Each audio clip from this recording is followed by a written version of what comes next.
This woman will never die. Oh yeah, you heard me right. She survived death for more than 5 times and she's still here. First, she was killed by a cow and then woke up on her burial. 2, she fell in the toilet pit twice and luckily survived. For the 3rd time, she was hit by a car in a fatal accident where no one survived except her. Later on, she ran mad, but God always found ways to bring her back to life. To testify about his goodness. Yes. Who is this woman and why has she survived all this?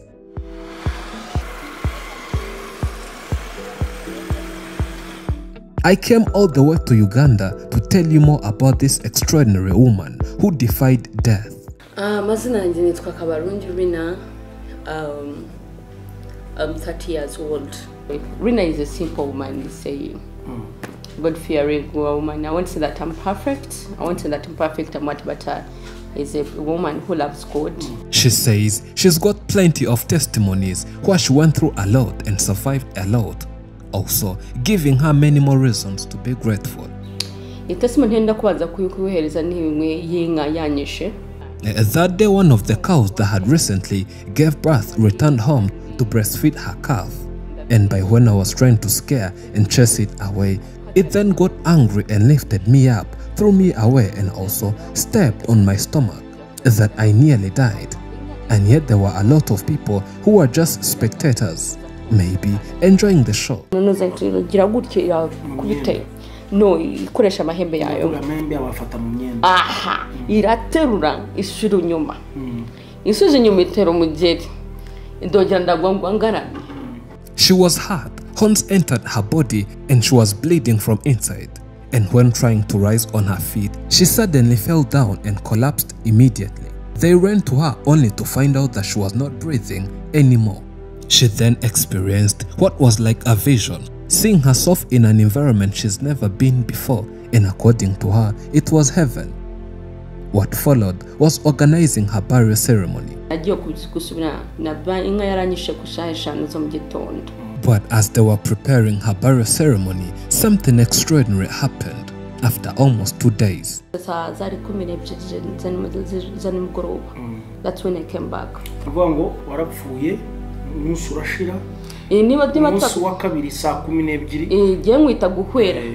Before I came back to life, I was hearing many noises of people crying, but from afar. They had covered me in the sitting room, and then I felt I was not in the usual condition. So I felt too hot and raised the arm, and people who were crying suddenly ran away shouting, and I was still confused, not knowing what was going on. She's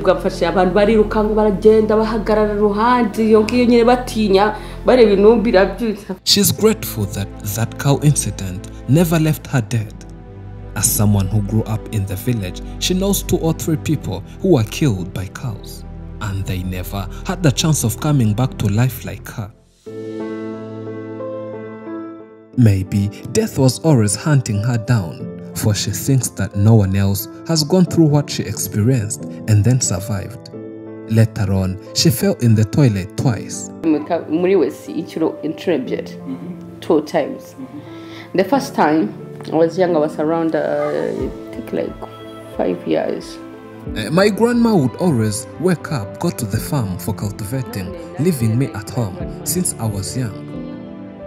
And when I needed to use a toilet, you know the traditional African toilet pits, I fell there, but got stuck after many hours. When someone was going to use the toilet, he found me there and helped me out. That was the first. After no one was there to rescue me. No one was there to do me like what? But I don't know how it was. I always say that it was God which held me from there. It was God's mercy, it was God's, I don't know how I can say it. Another day, I was just playing at home in the backyard and then ran to the toilet and somehow slipped on the tree logs and fell inside.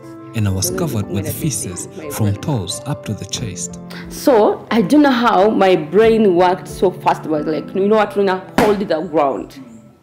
hareka ngurishira English, hold the ground. Mitapati takagutse the ground. Ndikurura ibiti birangata. Yeah. Then I started pulling myself up.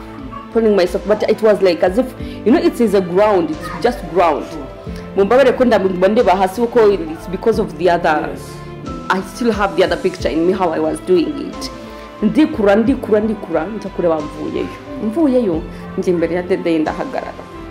One old woman came home and couldn't believe how I had survived and said that this indicates something strange, and that since I survived the impossible kinds of deaths, I might be killed by little things as small as an ant. That shows that there is no one who has ever survived a latrine twice. And by that, I've really done my research. There's no one who has ever survived a latrine twice. She believes that having passed through a lot of different life challenges, it means she's here to strengthen others, not to ever lose hope, but keep trusting God. Things can happen in life. Things can happen, but never lose hope. Never lose hope in life. Never lose hope. I'm repeating it again. God has you. And trust God in life. Trust God. She believes that when it's not your time to go, even if anything can happen, you would still survive. I got lungs. I was in senior 4 when my lungs started to develop some fluids, and I would start failing to breathe as if I was suffering from asthma. And wherever I got pissed, I would fall down and my body would become as stiff as a tree, starting from the elbow to the whole body. Bakora X-ray. Bakoze X-ray. X-ray abaje. Dr. Afga. Neda. I cannot accept this. This girl cannot be having this problem and she's still okay like this. She was then taken to one of the biggest hospitals in Kampala, Mulago Hospital, for advanced treatment, since her results from X-ray scans were frightening, indicating that it was worse than what anyone could think of. After multiple scans, they also found out that the heart was also damaged, maybe as a result of the cow incident I had when I was young. On top of that, I even had cancer.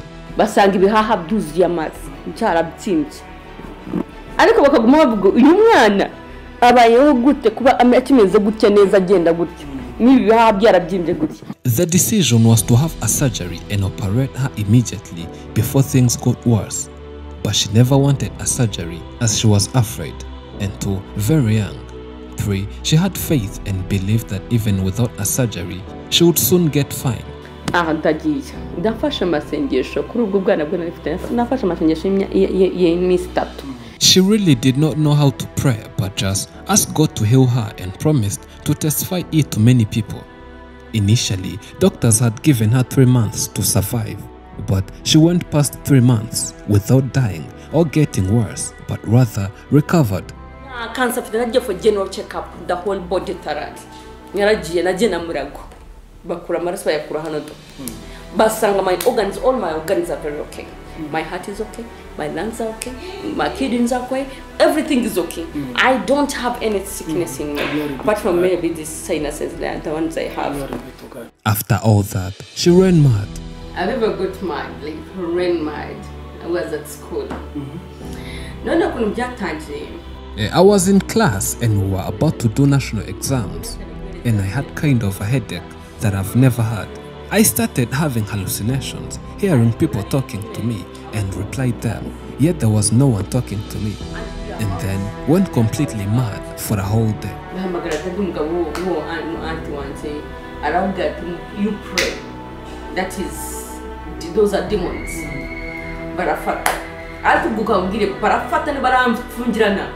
They can become a problem. Only prayers were the only remedy she needed. Barasinga and I stabilized. So then they started telling me what I was doing, I was shouting, I was fighting to remove my clothes. It was so embarrassing, but now it doesn't embarrass me anymore. For the 5th time, she entered the bathroom and it broke down.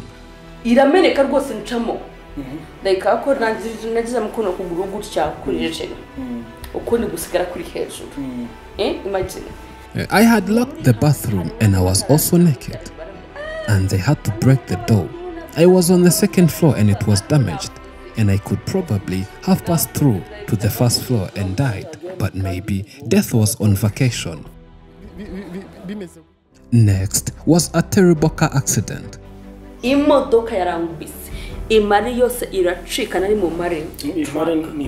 Panaro. Okay. The accident was fatal that anyone who saw what happened couldn't believe that she could actually survive.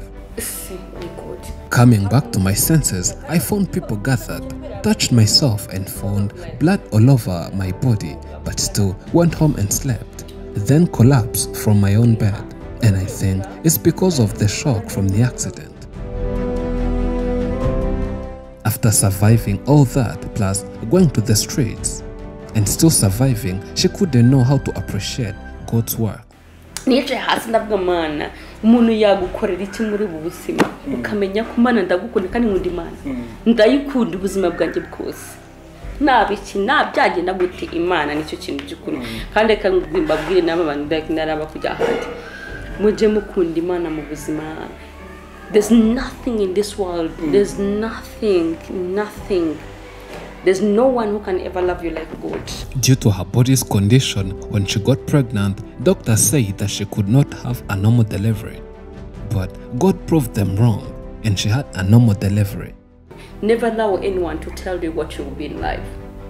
Those things they tell us, whether you're HIV positive, whether you're cancer, whether you're what, darling, those are the people's words. They don't know, they're not the one who created you. You were born to win. She's now living as a single mother and believes that the more you get discouraged by different people, the more you suffer.